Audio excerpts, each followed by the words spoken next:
J'espère que tu es prêt parce que dans cette vidéo, on va jouer la plus grosse limite de la room à Budapest, la 500-500 x 1. C'est l'équivalent de la 1,5-1,5 €. J'ai un élève qui m'a rejoint ici à Budapest et mon objectif est très simple, faire exploser ses résultats. Je vais te partager des mains que j'ai jouées et les stratégies que j'utilise pour exploiter mes adversaires. C'est parti. On open paire de dames en early position à 2500 x 1. Bouton call et on est maintenant en heads up sur un board Valet 9-8 Rainbow. C'est un board qui percute bien la range de vilain, on a envie de value directement les valets X, les straight draw et les paires plus draw. Je fais une mise de continuation à 4000 x 1 et bouton décide de call. La turn est un 5 qui n'est pas horrible mais pas non plus idéal car désormais 6 et 7 fait quinte. Je décide de 2 barrels car on a toujours de la value à prendre sur la range qu'on a évoquée. Pour autant, je vais diminuer mon sizing car je risque de me value cut si je fais trop cher. C'est-à-dire qu'il va me payer que des mains qui me dominent, voire même me relancer. Je mise donc 6000 x 1 et la mauvaise nouvelle arrive car elle décide de me raise à 17 000 x 1. Question pour 1 million maintenant, qu'est-ce que tu aurais fait toi à ma place? Réponse A, call. Réponse B, fold. Réponse C, raise all-in. Réponse D, brûler mes cartes.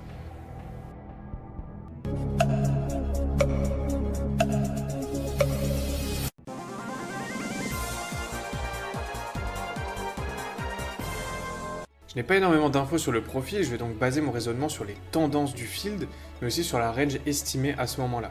De manière générale, les raises à la turn sont très strong, vu que la population ne pleuve pas assez, j'ai toujours tendance à recommander à mes élèves d'overfold ce genre de situation. On va forcément plus sprint à overfold qu'à call. Il a énormément de paires, de straight, de brelans qui peuvent jouer comme ça. Même les bluffs éventuels qu'il peut avoir ont encore beaucoup d'équité contre moi. Pour toutes ces raisons, je décide de fold.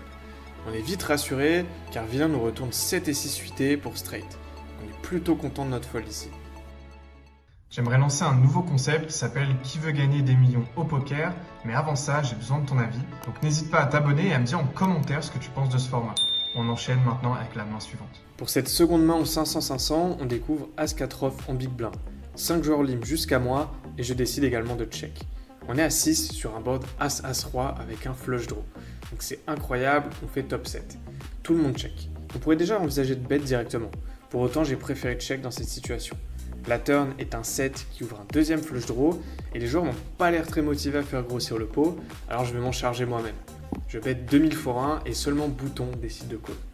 La river est une dame qui fait hit la flush et ici j'ai encore de la value à prendre, mais c'est important de ne pas faire trop cher. Également, si notre adversaire décide de raise, je vais probablement pouvoir fold. Ce genre de board est très rarement bluffé et encore moins par des joueurs passifs de live. Je bet donc 2500 x 1 et bouton malheureusement décide de fold en nous retournant dame 7 avec le flush draw manqué. Dans la main qui suit, on découvre une paire de 4 en small blind. Ça limpe à nouveau jusqu'à moi et je décide de compléter. Big blind check et on se retrouve à 4 sur un board 9-9-4 rainbow. Je check et bouton décide de miser 2000. Je call et un autre joueur call également. On est maintenant à 3 sur la turn et c'est un 2 qui ouvre un flush draw. Je décide de check à nouveau. Big blind check et bouton décide de 2 barrels à 3000. Ici on a envie de tout lui prendre et je décide de raise à 8000 x 1. Il tank puis décide de call. La river est un 10 qui ne fait pas rentrer la flush et le pot fait maintenant 24 000 x 1. J'ai envie de prendre un maximum d'argent au 9x. Je décide ici de bet 25 000 x 1. Je m'attends à prendre plus d'argent avec cette line plutôt qu'à check pour check raise car je pense avoir trop de fold equity. C'est un profil relativement honnête qui ne va pas assez bluff ses tirages manqués à la river selon moi. Pour toutes ces raisons, j'envoie donc 25 000 x 1 et là il tank et il tank encore. Au bout de quelques minutes, il finit par fold et il me retourne 9 et 7 suités. Alors c'est vraiment bien joué à lui pour avoir trouvé le fold, même si j'ai peu de bluff dans cette line, c'est un fold que je m'attends à voir rarement en cash game live. Les joueurs sont quand même très CS. Donc écoutez, bien joué à lui et on remporte tout de même ce pot à 24 000 x 1. Bon les gars, fin du jour 4. Ouais, c'est ça. Comment s'est passée cette session Abdel? Dis-nous Un peu compliqué cette session. La session carte deal, pas beaucoup de cartes, pas beaucoup de jeux. Et quand t'as du jeu, tu peux rien faire en fait. Tout simplement. Maintenant j'aimerais évoquer avec toi un peu un truc que j'ai remarqué là sur les 4 derniers jours. C'est que je pense qu'on va essayer de bosser un aspect mental du jeu aussi. Ouais. Parce que je pense que c'est vraiment au final le leak que je repère qui revient assez souvent. Et c'est primordial au poker parce que pour moi ici, il y a des fois où tu vas être un peu tendu, tu vas être un peu tilté. C'est ça. J'ai l'impression que des fois tu vas freeze. Et on en a parlé, tu vas pas réfléchir forcément à suffisamment de temps, tu vas jouer un peu en automatique. Et en fait tout ça c'est des réflexes qui sont inconscients, tu vois. Ouais. Et donc pour moi, ce serait important qu'on essaie de déterminer ce qui provoque ça chez toi et qu'on arrive à te sortir de ça. Parce que même si on bosse tout le technique du monde ensemble, si ça Si on reste, règle pas ça, ça va pas. si ça reste que tu vas freeze, que tu vas pas réfléchir dans les spots, dans certains spots, je parle, et que dans d'autres, tu vas être un peu tilté, tu vas être affecté et tu vas pas pouvoir faire le volume qu'il faut, ça va t'handicaper trop souvent sur le long terme. Donc je partagerai un peu ce que je donne comme conseil à Abdel. Peut-être que ça parlera à certains d'entre vous. J'en ai conscience, hein, c'est l'un de mes plus gros leaks, tu vois. Il faut vraiment que je règle ce problème-là pour pouvoir avancer, parce que si je règle pas ça, je vais stagner. Même si je vais évoluer un petit peu de manière technique, ça va pas plus avancer que ça. Donc je te propose que on garde le même plan de technique pour l'instant et on va mettre des choses en place pour le mental. Déjà on fait des pauses donc c'est bien, mais on va rajouter des choses, des trucs plus concrets. Ça va être de l'auto-hypnose, de la cohérence cardiaque. On va voir aussi comment t'aider après session hors table, ce que tu peux faire pour bosser tout ça. J'ai une fiche à te partager, donc on va parler de tout ça. Ça fait partie du process. Donc écoutez les gars, on vous tient au courant et on va voir ce que ça donne demain. Il y a maintenant un Mississippi à 500 au bouton. Petit rappel, c'est une option comme un straddle, mais cette fois-ci au bouton. L'action commence à small blind et se termine au bouton. Un profil complètement dégène a mis l'option et ça va être important dans notre stratégie. On ouvre une magnifique paire d'as en small blind. Ici, mon plan va être de simplement payer mes mains fortes en SB et en BB pour sur-relancer par la suite. Surtout qu'on a vraiment un terroriste au bouton qui fait vraiment n'importe quoi. Pour toutes ces raisons, je décide de call. UTG call, cut-off call et le dégène au Mississippi décide de call également. Malheureusement, personne n'a relancé et on est bien con avec notre paire d'as, mais ça fait vraiment partie du jeu. On est maintenant à 4 sur un board Dame 6-4 Rainbow. Tout le monde check jusqu'à dégène qui décide de miser 1K. Je décide de simplement call car le board est très dry et les ranges comportent normalement peu de mains fortes. Et là c'est vraiment intéressant car UTG à ma gauche décide de relancer à 3000 fois 1. Bouton call. La range d'UTG c'est vraiment des Dame X, des brelans et très rarement des deux paires. Pour autant ma main est beaucoup trop forte pour fold et on crush complètement ces Dame X. Bouton a encore énormément de mains ici et rarement nuts au vu du profil qui aurait sûrement relancé ses meilleures mains et donc je décide de call. La turn est un 9 qui ne change pas grand chose. Je check et la UTG décide de check et bouton également. Assez étrange pas vrai? J'estime désormais être très souvent devant. Je m'attends à ce que les brelans de paire continuent de miser quasiment 100% du temps. La river est un roi et maintenant j'ai envie de value les Dame X dans les ranges. C'est principalement le cœur de range de mes adversaires. Je m'attends à ce que ça check trop souvent river. Je décide donc de miser et je mise 7000 x 1 pour faire call les Dame X. Et notre ami UTG décide de nous relancer à 17000 x 1. Décidément, c'est la session où nos premiums se font vraiment exploser. Bon, une fois arrivé river, j'ai vraiment du mal à avoir des bluffs dans cette line. La main qui fait beaucoup de sens ici c'est Roi Dame, il n'a pas Valet 10 qui joue comme ça et très rarement 6-6-4-4 qu'il aurait décidé de check à la turn. Il n'a pas de bluff naturel selon moi et c'est un profil que je n'ai pas vu faire de folie jusqu'à maintenant. J'estime ne pas gagner suffisamment ici et je décide donc de fold. Ce qui est cool c'est que nos adversaires sont bien sympas car ils nous show son Roi Dame pour 2 paires. Donc let's go, on est encore bon sur notre lecture. On perd les spots, mais rien ne vaut le sentiment de savoir qu'on a pris la bonne décision. Il y a une dynamique en cours avec le profil dégène de la table et on découvre As Valet Off. Il relance à 1000 x 1 et je la note que c'est son sizing faible. Je décide donc de le 3-bet directement à 3000 en position pour faire call toute sa range. Un autre joueur décide de payer. L'action revient au profil dégène et évidemment, il n'est pas venu pour fold ni même pour simplement call et il décide de me 4-bet à 16000 x 1. Bon, reprenons depuis le début.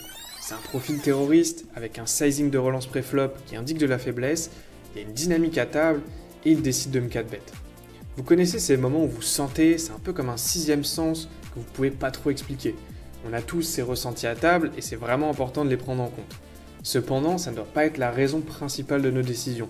Avant tout, c'est de l'analyse de profil, de la lecture de range et seulement après, on peut prendre cet aspect en compte. Trop compliqué de call ce combo avec As Valet Off, il va c-bet quasiment 100% du temps et je préfère directement remporter le coup pré-flop.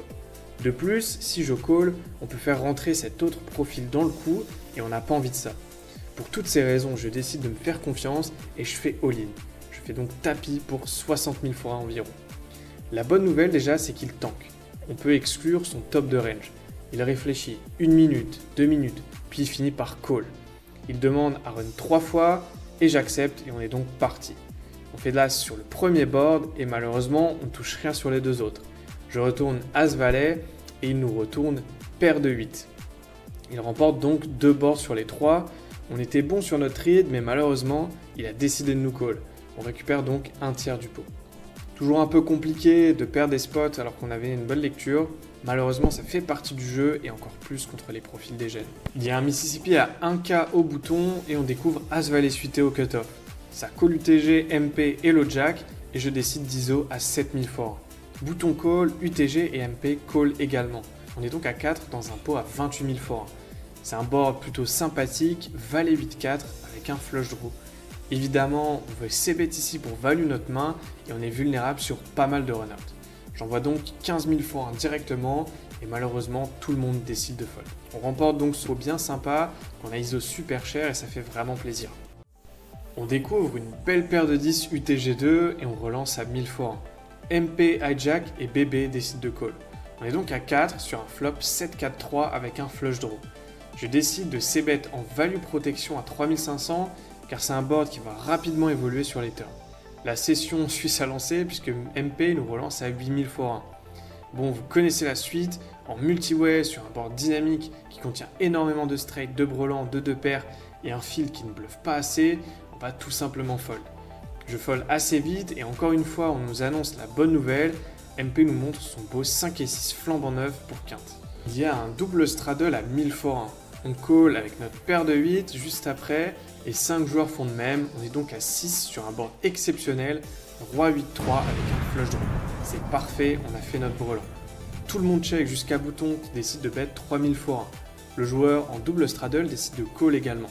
Vous savez le plan ici, c'est d'envoyer vraiment un missile nucléaire et je relance à 12 000 fois 1. Bouton call assez rapidement et straddle décide de fold. On est donc en heads up désormais. La turn est belle, c'est un roi. Pour moi, le cœur de range de vilain ici, c'est des rois X. On est donc assez content. Plusieurs options ici, c'est soit continuer à bet en value, soit check.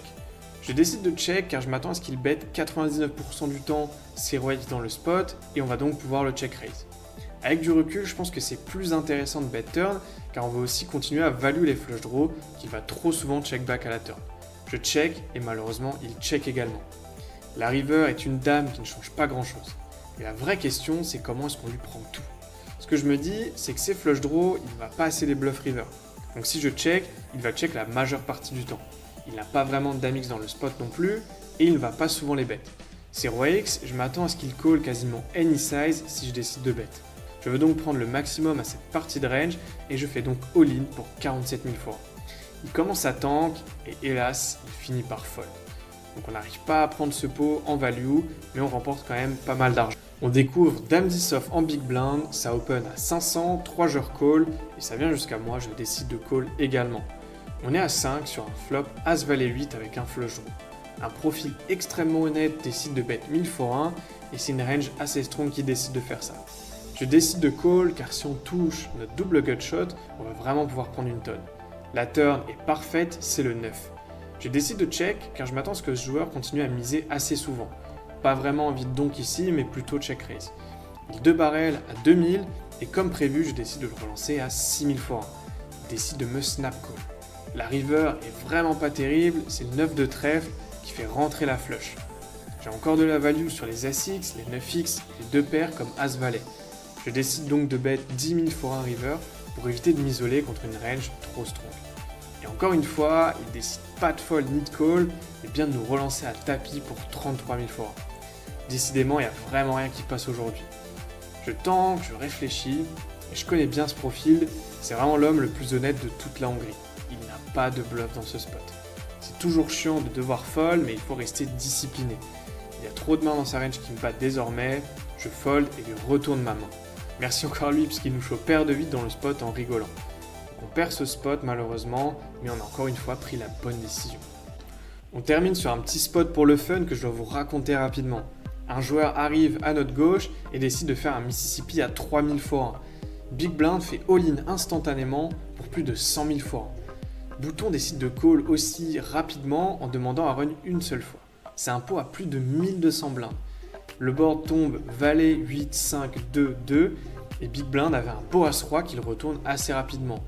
Bouton lui retourne fièrement 6 et 5 off et ça vous donne un bel aperçu des tables ici. Il remporte donc ce pot énorme avec simplement une paire de 5. Ce qui est sûr, c'est qu'Abdel et moi, on ne va pas bouger de la table tant que ce fou est avec nous. Donc on va maintenant faire une pause et on se retrouve pour la suite de cette session dans le prochain vlog. Bon les gars, 5e session avec Abdel, comment ça s'est passé de ton côté? Plutôt bonne session, je suis content de mon grind, mais frustré de la fin de session. Les gens ils jouent à la chatte et ils savent ça. Tu me parlais d'un sentiment intéressant tout à l'heure, tu me disais que c'est toujours le même sentiment. C'est un mix de sentiments et de scénarios que tu vas souvent retrouver à table en fait. J'ai l'impression que ce scénario-là il se répète très souvent. Et c'est frustrant en fait parce que tu as l'impression, tu te donnes les moyens pour bosser, pour améliorer le jeu, tu travailles ton mental, tu travailles la technique, tu revois les leads que toi tu as et du coup tu les bosses, du coup tu les as beaucoup moins. Et au final en fait le scénario il se répète et c'est de la chatte. C'est un peu écœurant. Ouais, je comprends, c'est un sentiment qui est frustrant. Ouais, c'est ça. Surtout quand tu mets beaucoup d'efforts et qu'au final t'es pas tout de suite récompensé. Maintenant, c'est là que la différence elle se fait, c'est ceux qui vont rester disciplinés et focus sur cette période et qui vont continuer à appliquer ce qu'on met en place. Et sur le long terme, tu verras, dans tous les cas, tu vas faire de l'argent. Ce qui est important et intéressant déjà, c'est que tu es en positif malgré tout. Donc, on verra aussi quand tu commenceras à subir des vrais downswings où ça va être là qu'il va falloir être fort. Mais en tout cas, moi je suis assez content parce que déjà tu appliques beaucoup plus ce qu'on s'est dit. Je vois qu'à table tu es plus à l'aise, tu prends plus ton temps pour réfléchir et ça se voit dans ton jeu, tu prends des meilleures décisions. C'est vrai que c'est toujours frustrant, surtout quand tu as monté pas mal d'argent et que y a cet attachement émotionnel qui se crée par rapport à l'argent que tu avais de côté. Tu t'envisages avoir déjà cet argent. Maintenant, c'est là l'erreur que beaucoup de joueurs font, c'est qu'ils sont attachés à leur stack. Si tu as peur de perdre cet argent et que tu as envie de sauvegarder cet argent, dans ce cas-là, moi je te dirais de quitter la table. En tout cas, session difficile en termes de swing. De mon côté, moi j'ai eu beaucoup de mal aussi à toucher, j'ai très peu touché de main.